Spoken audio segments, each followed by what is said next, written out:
Namaste friends, welcome to Galway channel. If you are new to the channel, we request you to subscribe and press the bell icon so you will get notifications for our new videos. So today we are going to discuss about mutual fund SIP, what are the advantages, disadvantages, how it works and how you can take a call when the market is falling. So let's discuss today about mutual fund SIP, what are the benefits, how we can prepare a strategy to get maximum returns, what should be the best tenure, when to do top up, whether there is any risk. Let's see. Before we touch to the topic, let's see one famous quote from ex-investor Warren Buffett. Let's see what he's saying. The stock market is designed to transfer money from active to the patient. What does it mean? The market is involved with so many traders, investors, but who actually makes money for longer run? You will get answer when you go through this video in detail. Have you invested in any of these like bank account recurring deposit, post office recurring deposit, traditional life insurance plans? Also, are you paying any EMIs for your loans? Then you might get a question. Is investing in equity mutual fund SIP same as recurring deposit? Also, is SIP same as an EMI? The answer is yes and no. Let's see how. What is systematic investment plan or an SIP? It is definitely a systematically planned investment activity. Here, every drop investment counts in a long run. You find a mutual fund scheme which you like or which you are advised by someone expert, then you choose the payment frequency.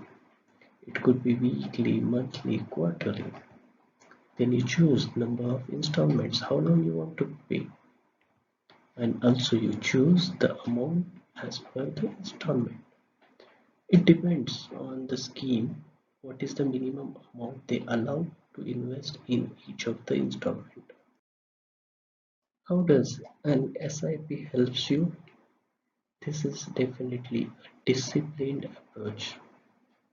You can start with a small amount.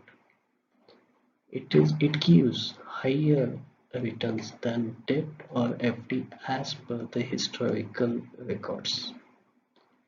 Then whenever you put amounts in the SIP, you buy a number of units based on the value on the specific day. It is called as NAV. The number of units gets accumulated over the time. The NAV value gets appreciated as per the stock's performance. Even the NAV value can get reduced if the stocks perform negatively. It applies the principle of cost of averaging. It is never a linear stock cost increase in the SIP amount. So when the stock prices gets up, the NAV value will get up or the vice versa. Once you start an SIP, you will get automatic payment deduction from your bank account. You will have a regular and consistent buying in stocks. This will help you to sail through the market volatility. You will get more number of units when the market is down and less number of units when market is high. The amount is fixed but units are varying. You will get a compounding benefits over the long term. What is the tax treatment in India for the SIP?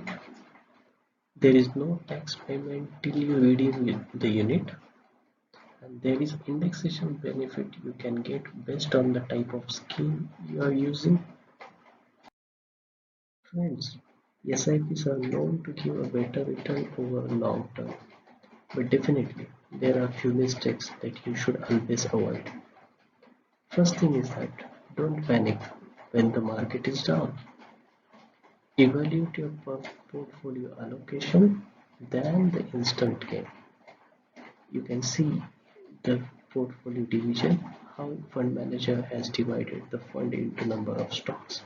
If you are confident these stocks are fundamentally strong, You don't need to worry. Do not stop the SIP in the negative market. Many people do this mistake and they repent later point of time. To get really big or fat return out of your SIP, you need to follow these three steps FAT. That means choose the right fund, choose the right amount, and choose the right tenure. Let's see how you can plan FAT in your SIP. So first thing, how will you find the right fund? You evaluate your risk appetite, you find the fund type you want to invest, you find the right fund house applicable for your requirements, evaluate the expense ratio and past performance of the scheme. Then you choose the right amount based on your goal and how much you can afford.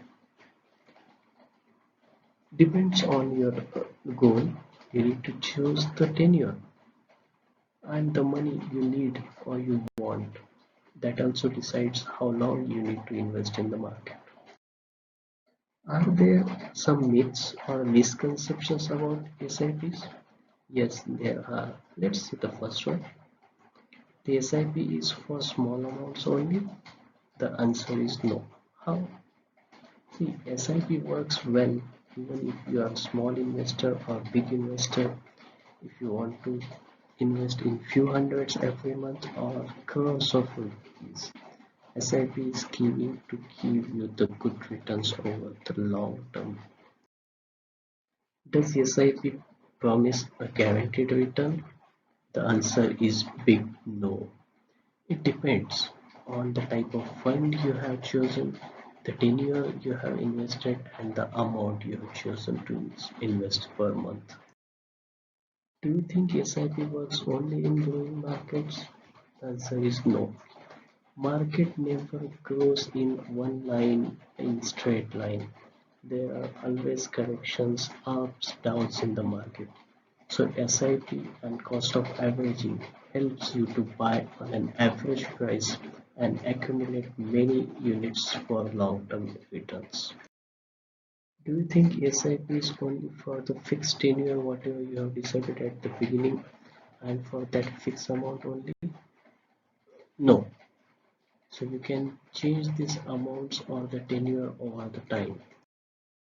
When you choose to invest in stock market or SIP, you should consider about what is the diversification plan, whether you want to choose the growth or the dividend type of funds, where to invest, which type of fund you want to choose. Then what is the best fund manager you want to put your money with? There are many such questions, so we'll try to give answers of your questions. Please put these things in the comment box, subscribe and choose the bell icon. Friends, I have a very important tip for you. What you should do when the market is falling. First thing, if you afford, please top up with that additional amount. Now you will ask the questions. How much amount I should put? How many times I should put this amount? So let's see, market has fallen 5% or 10%. You can put some amount in the same fund. If it further fall down for 5 to 10%, you can put the next installment. So you can keep some money with your hand and invest as the market goes down. One more important question, whether you should invest in direct fund or regular fund, or sometimes people don't know what does it mean by direct or regular. So when you invest in direct fund, it is purely based on your self-study and your risk appetite. There is no broker involved in between. Comparatively, it will give you a better returns. When there is a regular option you have chosen, it is through a broker's advice. Comparatively, if you see, the returns are less. Friends, we'll come up with many such videos for your information.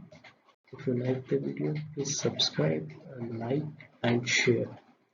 Whatever decision you take, you should take only after discussion with your financial advisor. Thank you. Namaste.